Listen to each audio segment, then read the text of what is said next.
नमस्कार मित्रों, एक बार फिर स्वागत है आप सभी का आपके अपने चैनल में। नए वीडियोज की जानकारी सबसे पहले प्राप्त करने के लिए चैनल को सब्सक्राइब कर बेल आइकन दबाएं। यदि आपको वीडियो पसंद आए तो वीडियो को लाइक करें। यदि वीडियो नापसंद हो, वीडियो में कोई बुराई नज़र आए तो वीडियो को डिसलाइक कर कमेंट में हमको बुराई बताने की कृपा करें। और यदि वीडियो से किसी का कोई लाभ होने की संभावना नज़र आए तो वीडियो को अधिक से अधिक शेयर करें।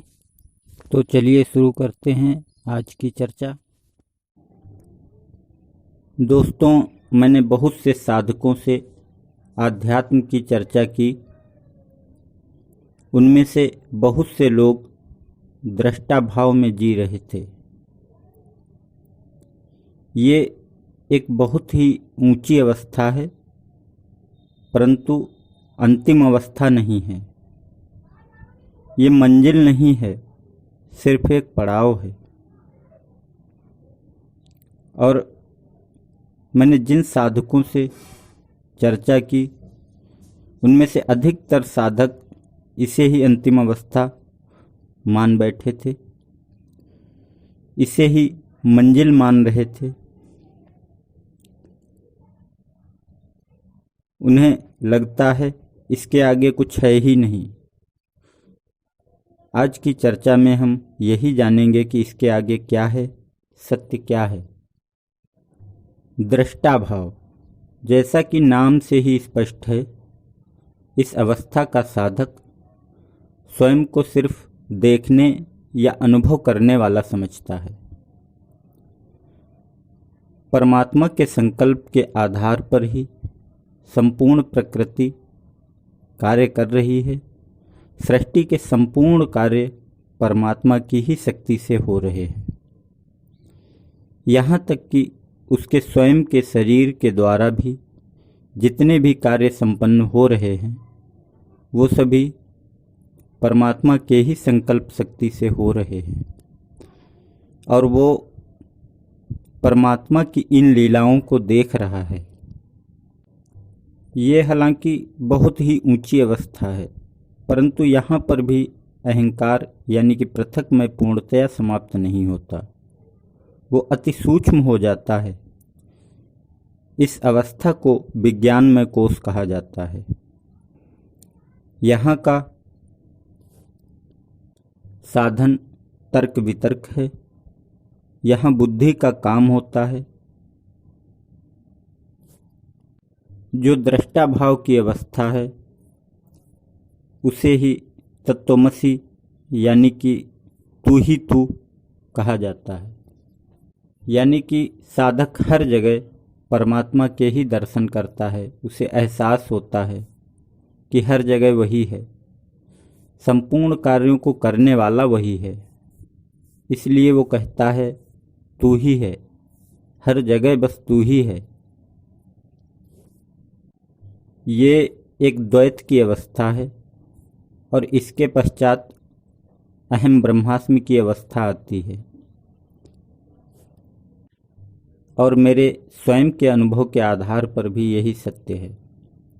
यहाँ पर साधक का मानना होता है कि हवा परमात्मा के संकल्प से चलती है, सूर्य और चांद उसके संकल्प से निकलते हैं, अन्य शरीर जो कुछ भी करते हैं वो भी उसी के संकल्प से करते हैं। मैं चलता हूँ या बोलता हूँ या सुनता हूँ या जो कुछ भी करता हूँ, सब परमात्मा के ही संकल्प के द्वारा होता है, परमात्मा की ही शक्ति से होता है। हर कार्य के मूल में परमात्मा है। इसलिए न ही कोई और करता है, न ही मैं करता हूँ। सभी कार्यों के होने के मूल में परमात्मा है। इसलिए सभी कार्यों को करने वाला परमात्मा ही है और मैं मात्र देखने वाला या अनुभव करने वाला हूँ। अब विचारणीय प्रश्न ये है कि यदि हर क्रिया के मूल में परमात्मा होने की वजह से करने वाला परमात्मा है, तो आप देखने वाले या अनुभव करने वाले हो। आप किसके संकल्प से देखते हो, किसकी शक्ति से आप अनुभव करते हो, परमात्मा की या किसी और की शक्ति, किसी और के संकल्प से। आपका चलना, बोलना, सुनना, कोई भी कार्य करना जब परमात्मा के ही संकल्प से होता है, तो देखना किसी और के संकल्प से कैसे हो सकता है। जब आप सारे कार्य परमात्मा की शक्ति से होते हुए देखते हो, तो आपका अनुभव करना किसी और की शक्ति से कैसे हो सकता है। यदि आप निष्पक्ष होकर निर्णय करोगे तो यही जवाब मिलेगा, परमात्मा के ही संकल्प से आप देखते हो या अनुभव करते हो, परमात्मा की ही शक्ति के द्वारा आप देखते हो या अनुभव करते हो। तो जब देखने या अनुभव करने के मूल में भी परमात्मा है, उसी की शक्ति, उसी की संकल्प के द्वारा आप देखते हो या अनुभव करते हो, तो अनुभव करने वाला या देखने वाला भी तो परमात्मा ही हुआ। जिस तरह से अन्य कार्यों के मूल में परमात्मा होने की वजह से करने वाला परमात्मा है, उसी तरह से देखने या अनुभव करने के मूल में भी परमात्मा ही है, तो देखने वाला या अनुभव करने वाला भी तो परमात्मा ही होगा। उसके अतिरिक्त कोई और कैसे हो सकता है। जैसे ही आप ये विचार करने में सक्षम होंगे, तो दूसरा सवाल उठेगा, जिसे मैं देखने वाला समझता था, जिसे मैं अभी तक मैं मान रहा था, जो परमात्मा से पृथक था, वो अब कहाँ है, वो क्या करता है, वो क्या करने वाला है, उसका क्या काम है।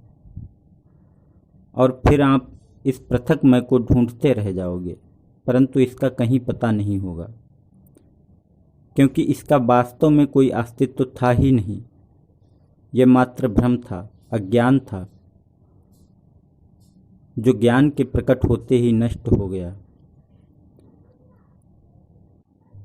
हालांकि संकट ये है कि इस अवस्था का साधक किसी की बात मानकर निष्पक्ष होकर उपरोक्त तरीके से विचार कर ले, ये इतना आसान नहीं है, क्योंकि यहाँ पर अहंकार जितना सूक्ष्म होता है उतना ही प्रबल भी होता है।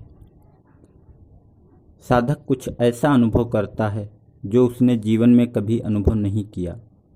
वो समझता है ये अमूल्य, ये अनूठा ज्ञान प्राप्त करने वाला संपूर्ण सृष्टि का वो प्रथम और अंतिम व्यक्ति है। न ही इससे पहले किसी ने ये ज्ञान प्राप्त किया, न ही वर्तमान में कोई ऐसा है जिसने ये ज्ञान प्राप्त किया हो, और न ही कोई भविष्य में मेरी कृपा के बगैर इस ज्ञान को प्राप्त कर सकता है।